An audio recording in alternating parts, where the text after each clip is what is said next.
మేము ఒక కమిటీని వేసుకుంటేనే, అమరావతి క్యాపిటల్ కమిటీని వేసుకుంటేనే మీకు ఇంత భయం అయితే మరి మీరు ఏమి దాచిపెట్టాలని చూస్తున్నారు? ఈ రోజు కార్యక్రమము కేవలం నేను పార్టీ ఆఫీసుకు వెళ్ళి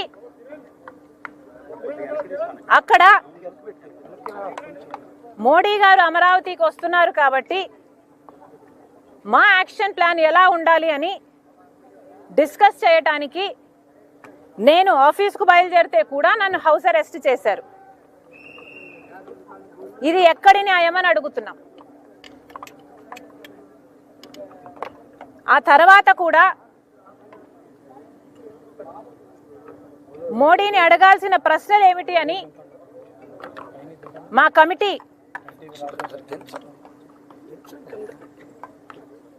కమిటీ అధ్యయనం చేసింది కాబట్టి, రీసెర్చ్ చేసింది కాబట్టి మేము మోడీ గారిని ఏమి డిమాండ్ చేయాలనుకుంటున్నాము